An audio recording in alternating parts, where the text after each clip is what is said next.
trying something a little new this week. We got our good friend Cameron with us. Say hi, Cameron. Howdy, everybody. And a couple bystanders and watchers. Indeed. Lost children given to us by the Goblin King. Hey, what is your Wi-Fi by chance? Because I have no... It is capital P, password 1. Nobody's getting into this. It's called the Rad Zone Wi-Fi. In order to get onto this Wi-Fi, you're going to have to travel so very far. Indeed. Or you said it was... What was the password again? Capital P, password 1. The number 1. Oh. Not capital number 1. Oh, yeah. You should just kind of like beep out the password, but definitely leave this part in. Well, if anybody comes over, they can have my Wi-Fi. It's totally fine. Yeah. If they can find me. Yes, you must search high and low for Cameron. You must go down treacherous paths. Yeah, no matter which way you come into this place. Especially at night, because Yeah. there's no telling what type of Bigfoot or something. So the whole time coming here, I'm just like, okay, I'm gonna see some fucked up cryptid Bigfoot come out, because like I got my brights on, I got my driving lights on, I'll have to show you some Native American gear. and it's like still dark. Like every time I go around a curve, I had to slow down because I didn't know where the edge is. Damn. But yeah, I was just waiting. I was like, there's gonna be a cryptid or something pop out on me. I just know it. Yeah. You don't know, right? I'm waiting for the knot deer to show up here in Tennessee. I'd like to see the knot deer. The knot deer? You guys haven't heard of the knot? You're local. I haven't heard of that. That don't mean shit, dog. What? I guess it's in the native. I have heard of where was that at? I think that's off of 25 over there. It's going up towards Red Bull and Springs, where you gotta like climb the hill up there. There has been sightings of some type of like half wolf, half man. A buddy of mine said that he's seen it like jet across the road at a sharp corner one time, and it scared him and his buddy driving. They almost like swerved off the because it's like a main, not a highway. It's like, I guess highway they consider like 55. You know what I mean? Yeah. But it's still 2-lane. Yeah. We have had something like that here before. I don't know what it was. It looked like bears, little black bears, but man, they were like hauling, dude. Bears don't. Yeah, you do got actual wildlife. Yeah. No, from what my friend described, it was actually like a half man, half wolf, and it like went across the 2-lane in like 2 strides. Oh, on 2 legs. No, I mean like it was up on 2s, but then it went down on 4, and then it literally on all 4s in 2 strides it just went whoosh, whoosh, and it was like on the other side of the road. Damn. Super, That thing's like, got to be super super quick. big Yeah. to do that. Yeah, extremely big. A 2-lane road. You know what I mean? Yeah. Anywho, let's see. Who's going? Was it me going first? Yeah, even number. I 'cause think it's your that's right. turn. Yeah, because you had your story last time. You went yeah. first. My shitty story. Your phone or whatever you'd like to the television as well. Bet. Word? Before we get started, just want to again shout out to our German listener. Yes. Whoever keeps listening in Germany, thank you. Good morning, good night, Gesundheit. Backpfeifen Getchich. We appreciate all of our listeners out there. And Bin Amerikanische. if you want to find us on social media, we are at Wicked Paranormal Team on all of the socials, YouTube as well. And if you want to reach out to us, we're at wickedparanormalteam@gmail.com. Yeah, we're always welcome to ideas that you may have for us to discuss. Also, if you happen to live in a haunted dwelling or in the Tennessee area, we're not too far from the Nashville area. Yeah. Give us a shout. We'll come take a look. Ski. We'll come scan any fucking thing. Yeah. We're like, oh, my dick is haunted. Well, Send let's them. bust out the Estes method and see that tiny thing. Send them into the thick of it. Indeed. Well, I am pleased to welcome Dead Time Stories here to my little studio. Yeah, you got quite the setup here. Yeah, a lot of sweet merch. Yep. And speaking of merch, on Printify, we have links and descriptions and on the channels and all the major platforms. All of the merch that we have now I lowered it in price. It was a little more expensive than I thought, but that's because they had it on a network standard. So I lowered everything. So a lot of stuff is cheaper in there now. So Word. yeah, and I'm fixing to put out some new designs that I got for some hoodies and stuff while it's still cold. Hell So yeah, that'd be good. I've been working on that here lately. But Yeah. we'll go ahead and start off here. Yeah, what'd you bring, Sean? I brought, for the viewers' sake who watch our YouTube channel, know that I have a Marie Laveau voodoo doll. Oh, yeah, I've It's seen her sitting in my little, house. in her curio. My wife is infatuated with it. I wanted to get rid of it because, I went to go pick it up at a friend of mine down the road because they didn't want it, which I don't blame them. But it's an authentic Marie Laveau voodoo doll. She's considered the queen of voodoo in New Orleans to this day. So I decided to do history and lore about her. That's what I brought with me today. Hell yeah, I'm excited. But yeah, that's pretty much why. So if anybody sees the video, they'll know how I feel about this doll. It hasn't really been, it's been kind of laying dormant lately. I plan on doing a segment on it here pretty soon, just whenever I get a chance to, because she doesn't really like being filmed. I know if I film her, she gets kind of aggravated. Last time I filmed her, she was kind of aggravated. Planning on doing one here soon with her. Have like a little sit down when the kids ain't home and stuff, and it's late at night or something, because there's some stuff that came through the spirit talker that's pretty crazy when I had the last conversation with her. Behind this doll that I have, yeah, there's pictures of it right there. Yeah, You got Google on screen. Well, for listeners, they can't really see, but Yeah. we have a screen in front of us. Her early life was like 1801 to 1819. Let's see here. Yeah, she's born September 10th. She was born September 10th, 1801, and she passed away June 15th of 1881. She was a Louisiana Creole practitioner of voodoo, an herbalist, and a midwife who was renowned in New Orleans. Her daughter, Marie Laveau II, 1827 to 1862, also practiced root work, conjure Native American and African spiritualism, as well as Louisiana voodoo and traditional Roman Catholicism as well. So she kind of took voodoo and Catholicism and kind of mixed them together a little bit. Let's see here. She was also married. Her spouse was that Jack Keys or Jack? I'm sure I'm butchering the hell out of that. It's French because his last name is Paris. Jacques. Yeah, Jacques. Jacques Perry. But she was born a free woman of color in New Orleans in the French Quarter on Thursday, September 10th, 1801. At the time of her birth, Louisiana was still administrated by Spanish colonial officials, although by treaty, territory had been restored to the French First Republic a year prior. Yeah, I guess it hadn't been sold to the U.S. When did they sell? Yeah, the Louisiana Purchase. It was Napoleon. So when was Napoleon? I have no clue. Just type in Louisiana Purchase. Jamie. 1803. Yeah. 1803. She was born 2 years before. Louisiana Purchase. Because her mother was not married at the time of her birth, her father was identified on her 1801 baptismal record, a possible candidate of Charles Laveau, the son of Charles Laveau Tradoux, a white Louisiana Creole and politician. Other historians claim that Laveau's father was a free man of color, Charles Laveau. Much of the confusion is due to inconsistent spellings in surviving records. Now, on August 4th, 1819, she married Jacques Paris, also known as Santiago Paris in Spanish records, a free man of color who was among the thousands of immigrants from St. Dominic to New Orleans in the wake of the Haitian Revolution. She, following the death of her husband, she entered a domestic partnership with Christophe Dominique de Glapion. I'm sure I'm butchering the shit out of this French, which is crazy because I'm actually French descent. Christophe Dominique de Glapion. I guess I'm more of your southern French. I'm south of the border, so to speak. Dominique de Glapion. Yeah, she lived with this guy until his death in 1855. They were reported to have 15 children.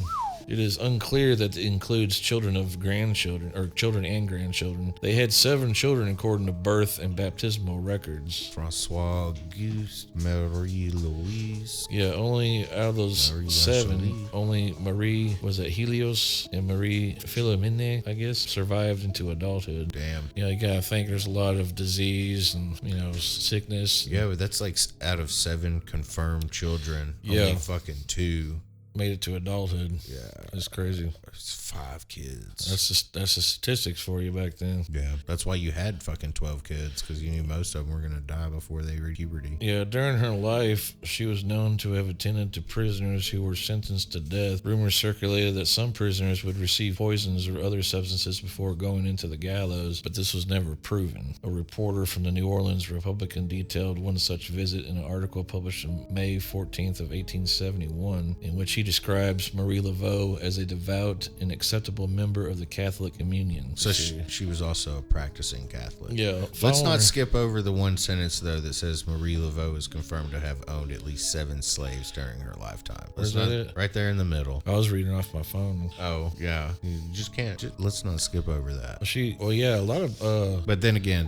that was the times everybody had slaves. Yeah, back then, that was just like... Not saying it's right. I'm just saying it's a thing it was a different time period, too, though. Back then, that was like owning a Tesla or something. I guess you're right. Douchebag is a douchebag no matter. It was just a thing back then to have slaves, especially if you had a huge household like a farmhouse or, you owned plantation a bunch of property, or something. Yeah. That, you would have to have just to get stuff done around the house. And why pay people when you can buy them? Not like, again, I'm not saying it's right. I'm just saying it's a thing. That I see right there what you're talking about. Yeah, she is confirmed to have owned at least 7 slaves during her lifetime. Following her death, her daughter, Philomena, confirmed during an interview with a reporter from the Picayune that the only Catholic traditions would take place during these visits and that her mother would also prepare the men's last meal and pray with them. She also sought out pardons or commutations of sentences for those she favored and was often successful in her efforts. Oh, damn. She was also known to take care of the sick in her community during the yellow fever epidemic of 1878 by providing herbal remedies and prayers for the afflicted. So, wait, how old? So, 978. That makes her 75, or 1878. 1878. That makes her 75 right there. She was born in she was born in 1801. Yeah, she's born in 1801. So it makes her, 77. That's old as fuck by those standards. Yeah, that's why they think that she was like, because she was also practicing voodoo, like Haitian dark magic. She'd make the voodoo dolls and shit. Yeah. So people didn't fuck with her because it's like you wouldn't want to be on her bad side. You know what Makes sense. Because she was known for herbalist, known for being a midwife. Yeah. She, did a lot for the community. Her other community activities, including visiting prisoners, providing lessons to the women of the community, and doing rituals for those in need without charge. So she would even do rituals for people without even charging. Oh, damn. She was a dedicated practitioner of voodoo, a healer, an herbalist, and an entrepreneur. She was also known as a prominent female religious leader and community activist. She started a beauty parlor where she was a hairdresser for the wealthier families of New Orleans. She excelled at obtaining inside information on her wealthy patrons and beauty parlor by listening to ladies gossiping. That's probably the whole reason she did it. Yeah. Shit. That sounds like the epicenter of all sorts of rituals. You get women in there that want to contact somebody and they're going to, hey, this hairdresser, she's yeah, exactly. She excelled at obtaining inside information on her wealthy patrons at the beauty parlor by listening to ladies gossiping or from their servants whom she either paid or cured of mysterious ailments. She used this information during her voodoo consultations with wealthy Orleanian women to enhance her image as a clairvoyant and used this intel to give them practical advice. So she was kind of like that worm in everybody's ear kind of going around. Yeah. You know what I mean? Oh, girl, you know what I would Girl, I was down here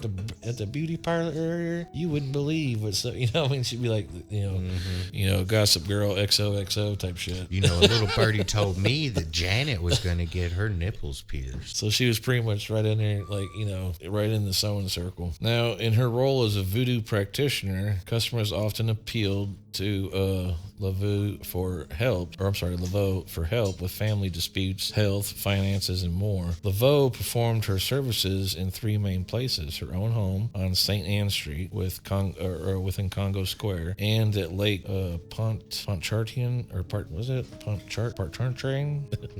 I'm sure if I probably butchered that as well. She was the 3rd female leader of voodoo in New Orleans. The first was Sante Didi, who ruled for a few years before being usurped by Marie Salape, a New Orleans voodoo queen or priestess. Marie Laveau maintained her authority throughout her leadership, although there was an attempt to challenge her in 1850. Due to her strong influence, New Orleans voodoo lost a large number of adherents after her death. Her daughter Marie Laveau II displayed more theatrical rubrics by holding public events, including inviting attendees to St. John E's rituals on Bayou Street, or Bayou St. John, Now, of her magical career, where there is little that can be sustained, including whether or not she has a snake she named Zombie after an African god. Zombie spelled Z-O-M-B-I. Whether that the occult part of her magic mixed with Roman Catholic saints, with African spirits and Native American spiritualism. Her death, she died on June 15th of 1881, age 79. She lived to be 79, dude. That's crazy. That is hella old for back For that time period, no wonder they thought that she was a voodoo queen, because she was like,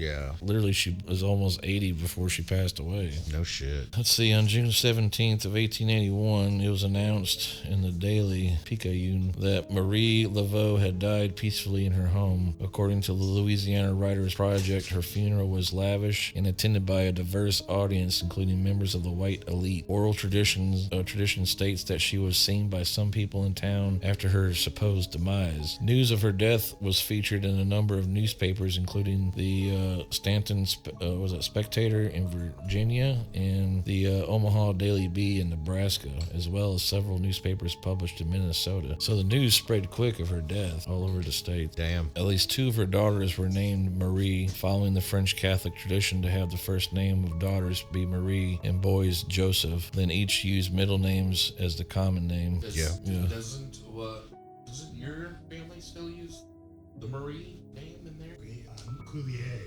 My mistake. but a lot of my ex-girlfriends did keep that. The Marie, yeah, especially their middle names. Yeah, I don't know where that comes from. But. Oh, Anne has. Oh, Marie Ann. Yeah. Let's see. One of her daughters, named Marie, possibly assumed her position. It's probably Marie Laveau II with her name. But I don't think that was her birth name. She probably just and carried her magical practice, taking over as queen soon before or after the first Marie's death. Latour has also been reported as being Laveau's successor. But yeah, that's what I brought today. That's pretty cool. I didn't know all that about her. I didn't know. Here's something about her tomb right here. She let's see here. I forgot about that because I think that's down in New Orleans, isn't it? I think I've seen that tomb because I've been down there on the French Quarter, and they got the weirdest. I got pictures on my phone. They got the weirdest grave like cemeteries because everything's above ground because it's above the water table, so they got to put otherwise they'll have bodies floating around everywhere. So they got to put them in like little what's it called, crypts. Yeah, did you see like the after effects of Hurricane Katrina? Yeah, literally have bodies floating around everywhere. Anyways, Laveau's name and her history have been surrounded by legend and lore. She is generally believed to have been buried in Plot 347, the Glapian family crypt in St. Louis Cemetery No. 1 in New Orleans. But this has been disputed by Robert Tallant, a journalist who used her as a character in historical novels. Tourists continue to visit, and some draw X marks in accordance with a decades-old tradition that if people wanted Laveau to grant them a wish, they had to draw 3 X's on her tomb, turn around 3 times, knock on the tomb, yell out their wish, and if it was granted, come back, circle the X, and leave Laveau an offering. Damn. I think they did that in Viva La Bam or something. Some jackass spin-off show like that. I'm not kidding, like a CKY thing or a skateboarding thing. My mom, she used to live down there. Of course, Cameron, you'll meet her eventually when we go ghost hunting and stuff. I see her online. Oh, I mean, you've probably seen her in the videos and stuff too. That's Joanne, who's in the videos. But mom, she used to live down there. She used to live in Mississippi. And she used to go to New Orleans all the time with her girlfriends, like during Mardi Gras and stuff like that. But yeah, that voodoo is like severe. Like they real deal Holyfield down there. Like people don't fuck around with the voodoo down there. Like it's for real. And the cemeteries they got down there is some crazy ass shit in New Orleans, or as the locals call it, Nolans. It's not really New Orleans. It's Nolans. Yeah. That Cajun. But yeah, the voodoo doll I have, I didn't know, like I was saying, I just got a call from Kristen one night, my neighbor. So Kristen hit me up at work. She's like, hey, this lady came in today and she like dropped off this voodoo doll she didn't want. And I was like, what? Voodoo doll? Like, what the fuck? She's like, yeah, it looks pretty crazy. So she sent me a picture of it, and it turns out it was like an authentic Marie Laveau voodoo doll. Damn. Yeah, they go for like $300-400 online. You know what I mean? Like, I didn't even know that till I looked it up later trying to find history about them and stuff. But yeah, it's sitting in my house right now in a curio cabinet. Yeah, it looks pretty cool. It's in a pretty cool little spot. And I got video evidence on my phone of SLS, which is like the little stick figure. Yeah. Where it measures like if something's standing there, kind of like old school Xbox Connect. Yeah, it's it does the same thing. Yeah, same technology. And I got video of there's something in this curio cabinet, like stick figure, by the voodoo doll. That's crazy. It's almost like a spirit is attached to it, and it's just sitting there chilling, like it's trapped inside of it. Because I know it's every time I disturb this thing, like for example, if you go to the haunted objects video about this voodoo doll itself, on the way home, mind you, I was only like 2 streets down, thank God, because my friends, they live like a couple streets down. So on my way home, that's when my brake line fucking went out on me. Yeah. And it was squirting everywhere. Like I got it on video and shit. After like literally just getting this thing, and already like it was coming up to a stoplight. Like luckily there was like no traffic because it was late at night. Yeah, you got hella lucky. Yeah, I could have like got easily T-boned because my brake line just like went tits up on the way home. She's probably like, this is I'm just letting you know what I'm capable of. Yeah, like it showed me right then and there that it meant business. And I was like, oh shit, I need no fuckery. So I was gonna like hang on to it for a little bit and try to figure out what to do with it, because I knew right then and there, like this thing, like I gotta do something. When I first went over there to examine it, I took my EMF meter and I took my thermal gun and ran EMF. It flatlined on EMF, so there's nothing EMF about it. But the thermal, this is like probably like the ass end of July, and it was hotter than hoodoo outside. You're talking like 80% for humidity, and it's like 90 degrees outside, and it's like 8 o'clock at night. Damn. You know what I mean? You know how July is here. Yeah, humid. And this thing was like ice cold blue. Like I got pictures of it, like when I shot it with the thermal gun, and it was outside. It was outside when I shot it. And the whole story behind it was she like got it at work and she didn't want it because it freaked her out. And Jesse didn't want it in the house neither. That's her boyfriend. He didn't want. He's like, I don't. He's like, there, you can have it. So I was like, all right, I'll just take it home. Get this fucking thing. And investigate it. You know what I mean? She traps the souls of. But yeah, apparently it has a spirit attached to it named Heather. I found that out. It's got a spirit attached to it named Heather. But it seems to like, because I had like a sit down with it, and I was like, look, we can coincide in the same space just as long as you don't like have a bunch of fuckery. Yeah. Like, don't mess with me when I'm trying to sleep. You know what I mean? Like, don't be beating on shit. You know what I mean? So you can coincide with spirits as long as they're like a night like a good spirit. You know what I mean? Do you think Heather might have been upset about her haircut, or you Laveau was like, no, well, that's not how we do my business. the lady that gave it to Kristen, I don't know if she was into practicing, either witchcraft or into voodoo itself, but apparently she has 2 dolls, and one of them she couldn't find. It like disappeared in her house one day and she can't find it. That's not good. The other one is the one she gave away, and she gave it to Kristen because she was doing a ritual one night. She has like a little shrine and stuff, and while she was doing it, it fell off the wall because she had it like hung up or something, or dangling. It came falling off towards her, and the way that the doll is set up is just like a cross, like 2 sticks, and it's got like actual moss from Louisiana stuff all wrapped around it. It's like a really simple, basic voodoo doll, and that's how you could tell it's like authentic, because it's like real simple. That's how you're really supposed to make them. You're supposed to make them real simple, because it's the intent that you're doing it as well. Yeah.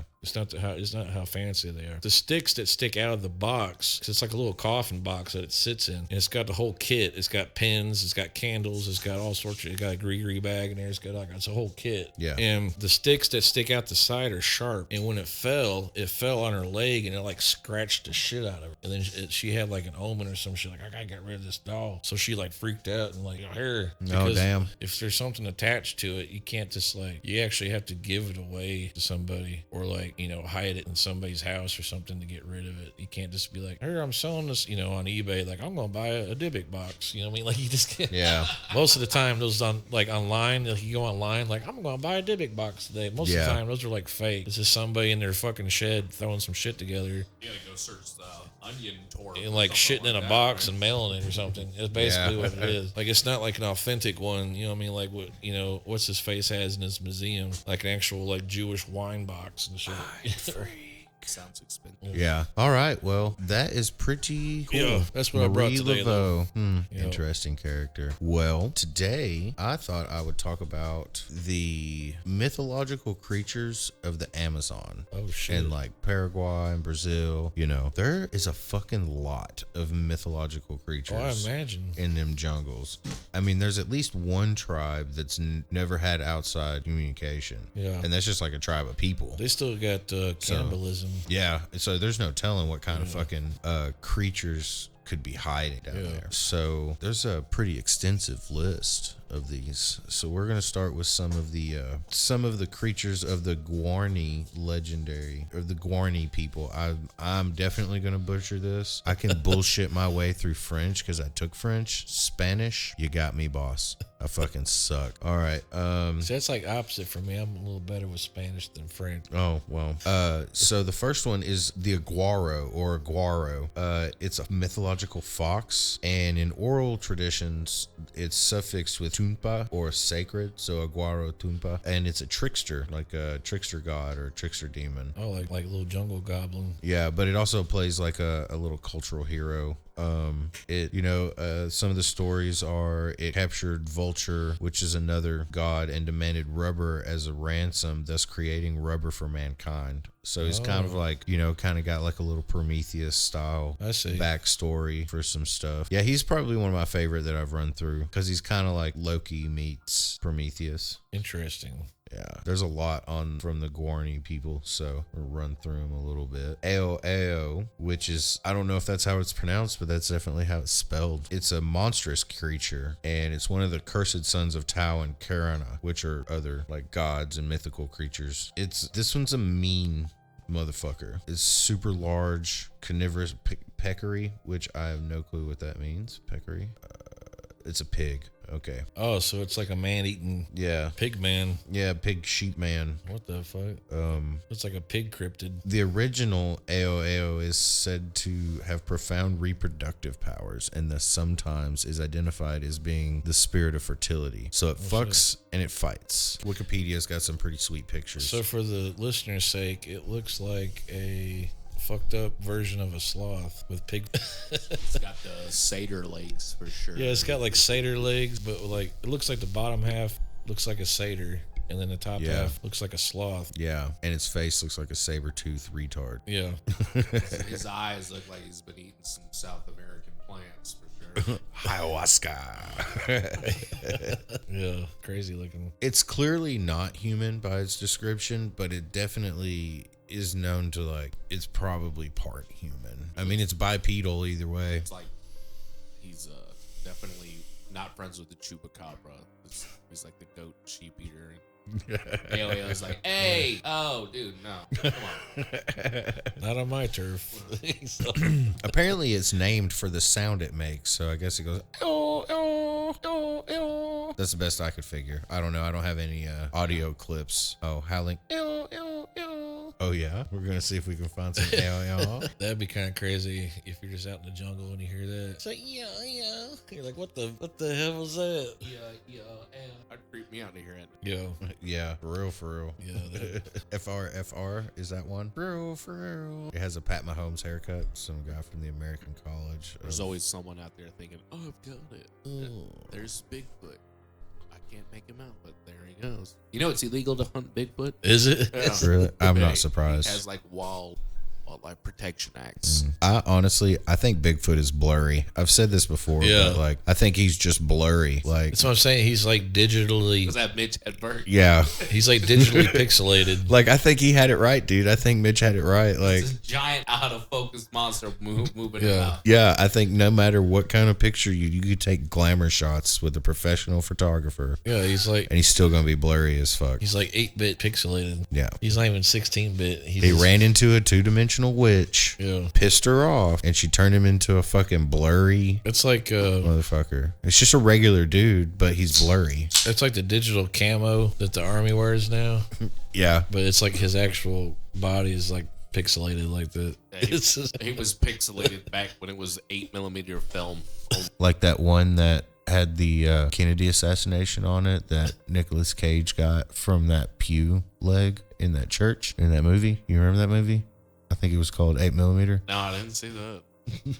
I was talking about like they were using magnetic tape when Bigfoot was around. Like, we just got this digital monster in 8-bit on film, Real to real. but we're using magnetic tape. He was the first digital phenomenon ever. Well, It's just a fucking somebody got their car speaker too close to the tape or something, fucked up the magnet, and just made a smudge. yeah. First guitar distortion. That was the first analog digital recording. Yeah. All right. So we're moving on to the next one here, and kind of skip around a little bit. This one is called the Jassy Jater, Jasyjater,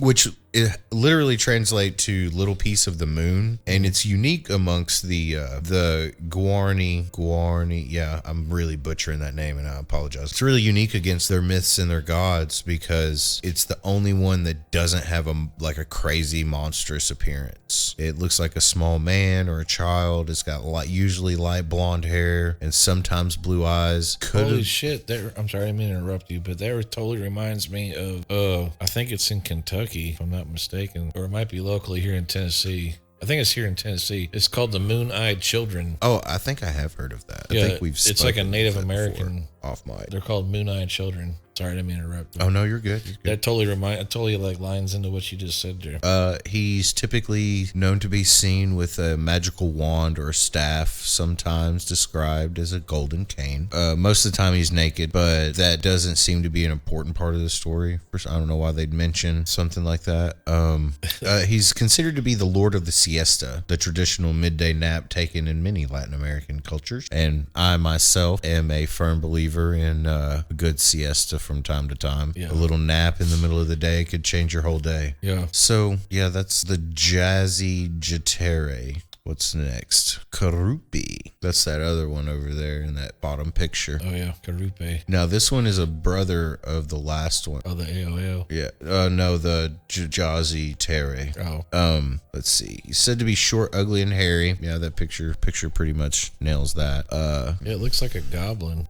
His most determining feature, though, or his most distinguished feature that he is depicted with is a humongous penis, which is wound several times around his waist like a belt. Cameron, So that's what that picture. select that picture on that Wikipedia page, that bottom picture. That's hilarious. Can you imagine Yes. being in the jungle? That is his dick wrapped around him. I thought it was supposed to be a loincloth. Yeah. That's his cock. So you can imagine being in the jungle and seeing something like that pop out at you. Select that Cranky, Karuki look right at the there. size of that. Yeah, that's fucking crazy. He just is this hairy, weird douchebag with a giant cock. And we all know one of those. If you've ever played sports, you know at least one hairy, giant douchebag. Like with it's a so big long, dick. he has to wrap it around his waist. I keep mine in my hollow leg. It's like you're just walking through the jungle and you hear him scream. You look and you're like, oh shit, what the? It's like, Now- pardon me, but I believe you're standing on my cock. That's the sound of his scream. Hey, just Hey, you standing on my- It's actually Spanish for wrong hole, wrong hole. Apparently, Karupi was notorious for mating with human women, and in this process, if he had a son with one of these human women, that son would also have a huge dick. Oh, So lucky them. Yeah, I guess I must be related. I've never heard you screaming. No, we're talking about the guy on the left, not the guy on the right. Karupi. Hey, he's standing on my. So that's some of the Guarani legendary creatures. Now there's also the Tupi. They have their own creature. A little shorter list. They share a couple. Agnan. He plays a role in the myth of the twins, devouring one twin before being eaten by the other. Agnan is an evil spirit. The article is pretty short. Probably just a general term that was used for evil and worked out because translation crazy. Agnan. It's a very short article. Oh yeah. Let's go. Iara is another one. IAR. It's Portuguese. Mother of the water, or Ma de Agua. Ma de Agua. Apparently, Ayaro is a beautiful young woman, sometimes described as having flowing black hair and brown eyes, but her eye color and hair color vary.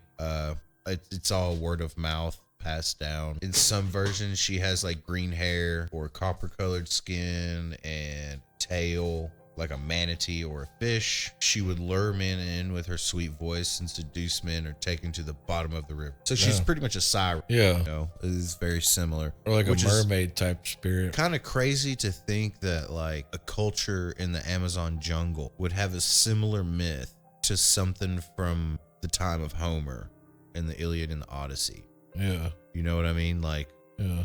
that's kind of weird that those two would connect like that. Yeah. So do you think that maybe like there has to be some truth behind it, right? Yeah. All myth starts with some truth somewhere. Yeah. I'll admit, yeah, they start with some truth to it. We got a couple more. You know, like I said, it's be short. There is the Mapinguari, also called the Juma or Yuma, mythical monstrous jungle-dwelling spirits from Brazilian folklore said to protect the Amazon rainforest and its animals. So there's various depictions of this creature. Prior to 1933, traditional folklore described it as former human shaman turned into a hairy humanoid cyclone. Oh shit. This version is also said to have a gaping mouth on its abdomen with its feet turned backwards. Creatures What? with such feet, which confuse those trying to track it, are found in folklore around the world. That's crazy. So the way it walks looks like it's walking backwards. Yeah, and that's why people can't track it. And that's also crazy that like that's part of folklore around the world. It's not just Yeah. here or there. It's like, man, I tracked it for miles, but I could not fucking find where it was going. But you were tracking where it was coming from, not where it was going. Yeah. Yeah. It leads back to a cave and you're like, oh, I found it. But then like you hear something behind you and you're like, oh shit. It was actually tracking you the whole time. Damn. Back to its house. Yeah. Or back to its cave. In the latter half of the 20th century, some cryptozoologists speculated that the Magpinguari, Mapinguari, may be an unknown primate akin to Bigfoot. So it's like Bigfoot's cousin, kind of like the abominable snowman. Yeah. Now, others claim that it's just a modern day sighting of a giant ground sloth, which is a real thing. They went extinct in the late Paleistocene, whatever period. But It could be still around. You're talking about the Amazon. There could be. yeah, there could be all kinds of animals out there. There's That no telling what. we haven't. I mean, I know they're constantly finding new creatures out there.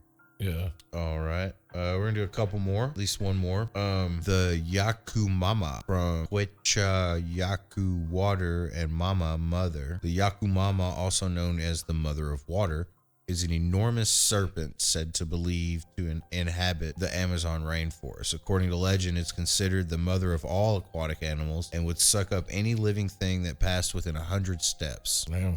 Yeah. To protect themselves, the local indigenous people would blow on a conch horn before entering the water, believing that the Yucamama would reveal herself if present. So that's where blowing on the conch shell. Yeah. See, and these are all mythological creatures of the Amazon. What's crazy is that the real creatures of the Amazon are just as fucking wild. Yeah. Because there's been reports of, like, there's a guy in the 1800s or maybe early 1900s. I can't remember his name exactly. But he was like, yo, there was this fucking snake. Yeah. And there was 16 feet in the water and at least 18 feet on land. Dog, that's a 32-foot snake. Yeah. That's a big motherfucker. Around. Yeah, dude. And like anacondas are real. Yeah. That movie was not a lie. I No. mean, people let anacondas and shit loose in Florida all the time. Well, yeah. And it being a reptile, it's going to grow to its size of its environment. Yeah, no shit. Especially those kind of reptiles. They get fucking huge. Yeah. And then you've got there's a little parasite that lives in like some water that will swim up your pee. Oh, yeah. Pee in the water. Yeah. You can actually, I seen a documentary about that. You can actually be standing, not even in the water, But just peeing in the water, and and it'll it'll swim up actually your swim urine up stream, your yeah. urine stream. Yeah, don't pee in the water in South America, Yeah. period. Just pee on the ground. Yep, or in a toilet. Do what the natives do. Just pee on the ground. Well, I wouldn't even pee in it. I wouldn't even trust toilet water at that point. I really don't want some parasite to crawl up in my pee hole. Well, yeah, because once it gets up into your urethra, it has barbs on it. Yeah, no. So you have to get it surgically removed. That's like when you get the clap, they put this thing up in there that's got barbs on Yeah, it. and they And it gotta like smash scrapes it your insides and you smash your dick. Smash on with a hammer. You got some grannies like, hold still. Not great, Bob. I'm going to count to 3. She's like, 1. One, Wham. 2, yeah, no shit. I thought you were gonna give me the 3. Jesus, that would be terrible. Yeah, don't pee in the water. Yeah, wear a condom. What? What if you're like out there, you know, just drink too many beers, it hits you all of a sudden, you're like, oh shit, and you're like swimming, like like trying to get to the edge real quick. You're like just trying to hold it in, but it's just like I wish y'all could see video of Sean's little fucking dance he just did with that. Oh my god, that'd be horrible. Fantastic. That'd be horrible, like trying to beat the clock before you like squirt just a little bit out because Yeah, because they smell it is what it is. Apparently, the parasite smells it. Smell the It's like attracted pee-pee. because it's attracted like a shark to blood. You know what I mean? That's terrible. So as soon as a drop hit, you're like it's gonna be up inside you. You're gonna get real close. You're gonna be friends. You know? You're gonna be roommates. What are you talking about? Fuck. Yeah, basically. Oh yeah. That'd be horrible though to have a damn parasite living in cock. Yeah. Well, yeah. So that about does it. I mean, there's a couple more. Like, there's a morphing river dolphin, which is just a little white boy dressed in a hat. He's an excellent dancer and drinks a lot. He seduces girls and then drowns them. Former Olympian. Yes. Yeah. But yeah, that's Legends of the Fall. I mean, Amazon rainforest. I've never seen it actually. Oh, it's I guess they really do have everything from A to Z. Yeah. All right. Well, I think that does it for this episode of Dead Time Story. I hope you guys had as much fun listening as we've had bullshitting. Right. You guys know where to find us. Listen and like and review. Please like our. Yeah, it is. Like, I'm not saying Just like. drop a comment or a like, or if you listen to it, give it a like. The littlest thing goes a long way. Yeah, makes us feel better. At least I'd like to have more than 9 downloads per episode. We're getting there though. You know? Yeah, they're moving on up a little bit. You gotta start off somewhere. from humble beginnings, From humble beginnings to red shit endings. I want to thank Cameron for hosting letting this us, one. letting us use the studio and stuff. Yeah, it's been fun. Yeah, I'll save all these settings. Hell yeah. We should just be able to bust them right out. Hell yeah. Hell yeah, bust a nut. Granted, everything goes. Yeah. Alrighty, folks. Yep. Thanks for coming out, guys, Yeah. to the Dead Time Studio.